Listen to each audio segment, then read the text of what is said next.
Асуудалгүй амьдрий гэсэн ч бид чадахгүй. Мөнгөтэй байлаа гэд асуудал үгүй болохгүй.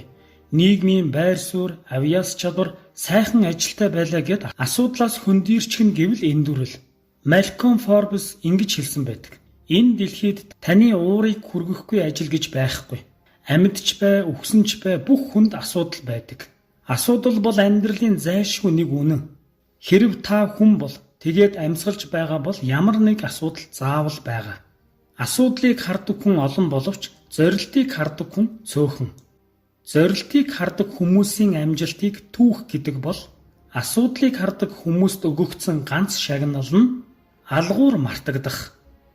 Нэгэн бүсгүй өөрт тохиолдсон асуудлыг аавдаа хэлж амьдрал хэцүү байна гэж гомдлжээ. Гэтэл аав нь намайг дагаад яв, чамд үзүүлэх юм байна гэд гал тогооны өрөөнд дагуулan оров. Тэгээд 3 савнд ус хийгээд гал дээр тавилаа. Ус буцалсны дараа аав нь эхний савнд лууган хэрчиж хийгээд 2 дахь савнд 2 өндөг, 3 дахь савнд бага зэрэг нунтаг кофе хийв.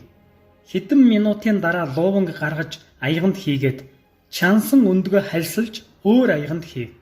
Тэгээд кофе аягалж охиныхоо өмнө тавихад тэсэж ядсан охин та юу хийгээд байгаа юм бэ гэж асуулаа. Аав нь асуудлыг яаж шийдэж болох талаар чамд санаа өгөх гэсэн юм аа. Хатуу байсан лууган буцалгасны дараа зөөлрсөн. Амархан хагарах өндөг чансны дараа бийжсэн. Харин кофе яасан бэ? Кофе усыг илүү амттай болгосон гэж хариулаад. Одоо чамд тулгараад байгаа асуудлыг яаж шийдэж болох вэ? Яах нь чамаас шалтгаална. Зөөлрсөн луун шиг асуудлаас болоод улам сул дорой болж болно. Бийжсэн өндөг шиг асуудлыг даван хатуужиж болох юм. Эсвэл кофе шиг асуудлыг өөрт ашигтай боломж болгон өөрчилж болно. Сонголтыг чи өөрөө хийх ёстой.